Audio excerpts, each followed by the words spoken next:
This week's Parsha is Shemot. It is the first Parsha in Exodus. So we are starting our journey through the wilderness. And a lot happens in this Parsha. It really centers around Moses, his birth, his adoption, if you will, his fleeing Egypt and moving to Midian, marrying Zipporah, his encounter with God at the burning bush while he is tending his flock, and his reluctant acceptance of God's mission to return to Egypt and free the Israelites. And he's really very reluctant, and he and Aaron go to Egypt. They do convince the Israelites to believe them, but they don't have the same luck with Pharaoh. Excuse me. The beginning of the Parsha really talks about Pharaoh's fear of the Israelites because they are so fertile and they are multiplying so fast, and his increasing oppressive behaviors. So there are a couple of things from this Parsha that really I want to talk about today. And I think you all know that my practice is that I read the Torah portion and I think about it, and then I read the Musar Torah commentary. And I generally talk about the midah or character trait that is lifted up in the Musar Torah commentary, and we will get to that. But I want to share with you first the journey that I went on as I sat with this Torah portion before I read the Torah commentary from the Musar lens. In chapter 1, verses 8 to 10, I read the following. A new king arose over Egypt who did not know Joseph. And he said to his people, "Look, the Israelite people are much too numerous for us. Let us deal shrewdly with them so that they may not increase. Otherwise, in the event of a war, they may join our enemies in fighting against us and rise from the ground." So I know this story pretty well, and this really hit me differently this year than it has ever before. And what really struck me was how concerned Pharaoh was that the Israelites would become too numerous, and therefore he instituted oppressive policies. Too numerous because they were going to rebel. Too numerous because they didn't want to be enslaved. So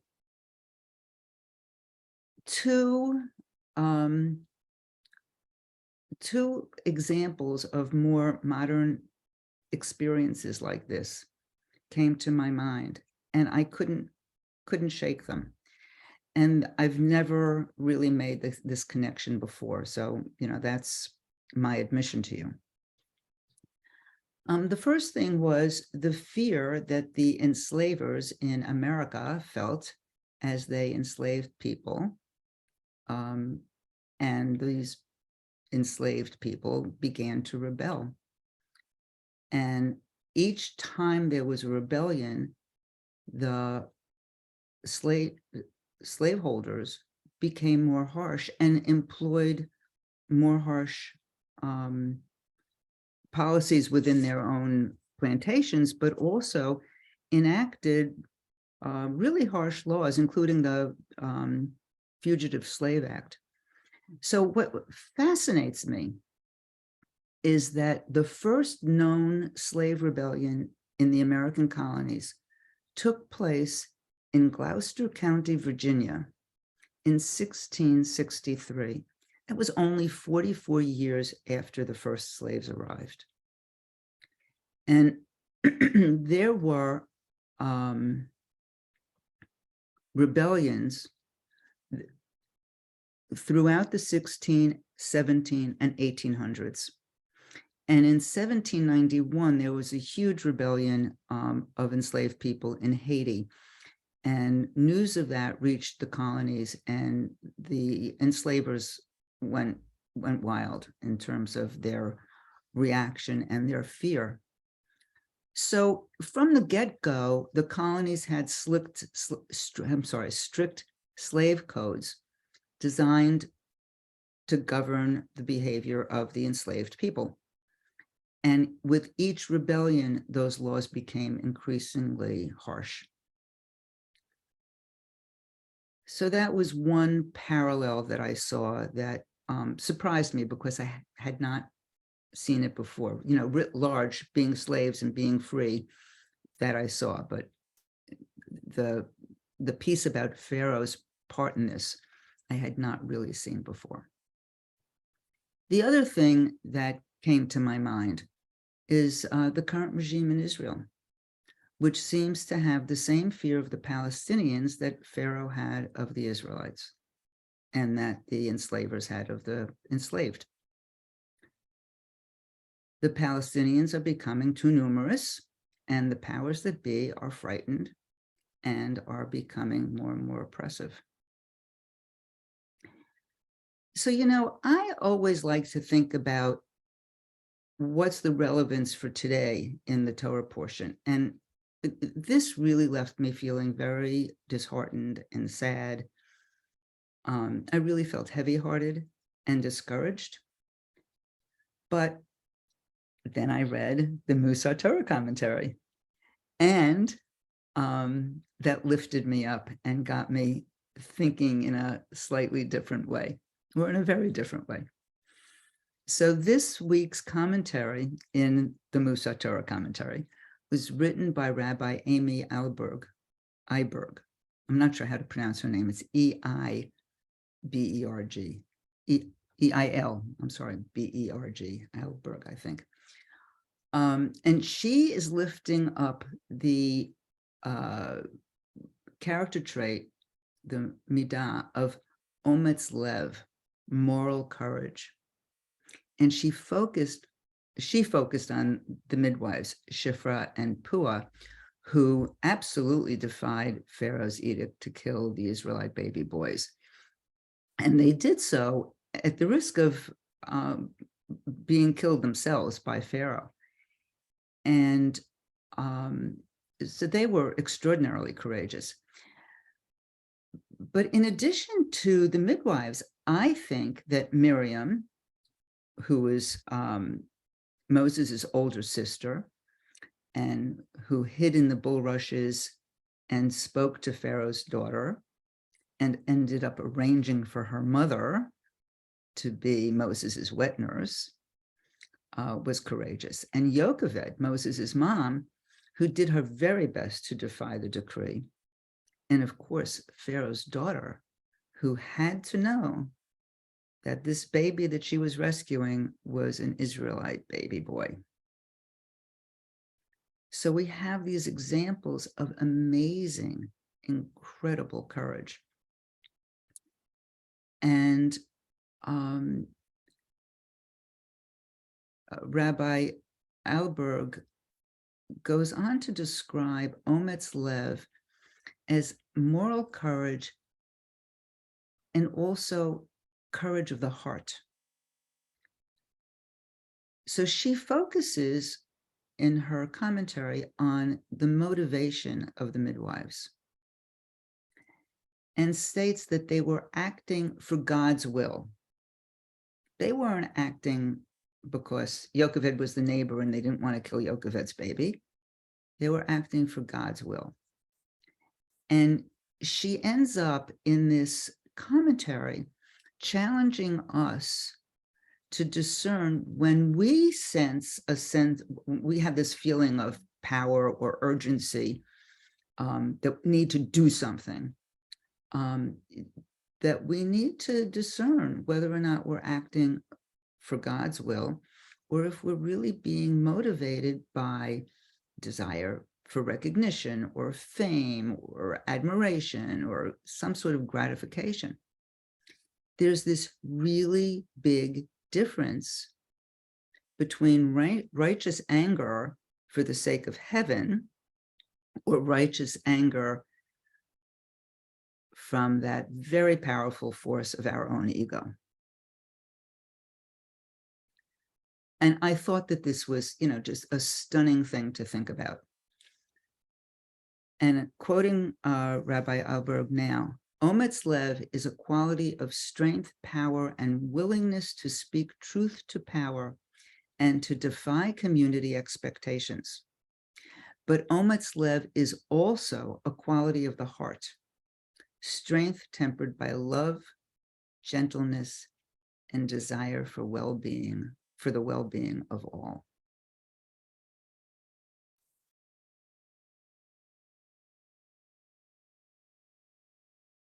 So I want us to move into our sit now and our silence with this thought about Ometz Lev and that wedding, if you will, between strength and a desire for, moral courage and love and compassion. We need it all. So with that, I invite you to adjust your seat, sitting in an erect posture, alert and relaxed simultaneously.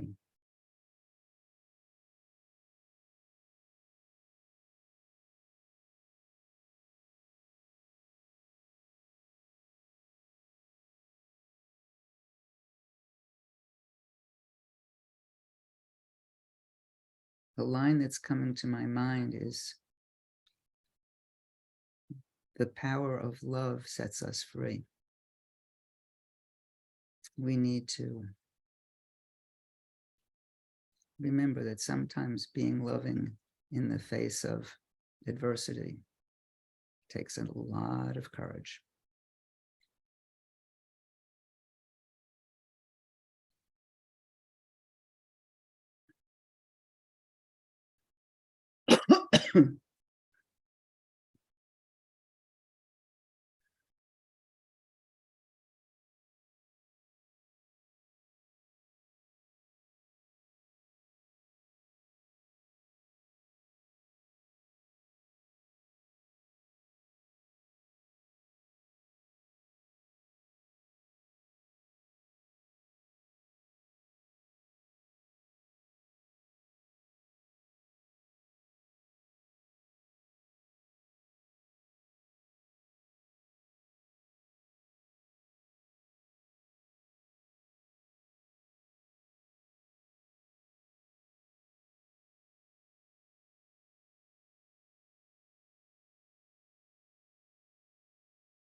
I invite you to begin to deepen your breath. Slowly and gently begin to bring your attention back to the room. And you might want to try, if you've had your eyes closed, rubbing your hands together before you open your eyes and placing the palms of your hands over your eyes, taking a couple of breaths, and then slowly opening your eyes while your hands are there, and then slowly withdrawing your hands. As you are coming back to the room, going to read a short piece called From Miriam by Marcia Pravder Merkin. I hid by the river, a young lioness crouching, ready to jump, keeping myself still. And then she came, the princess dressed in her golden clothing. That day changed my life and the life of the princess. I was no longer simply Moses' sister, and she was no longer simply Pharaoh's daughter. We were God's daughters, an army of resistors with our weapons of love and faith.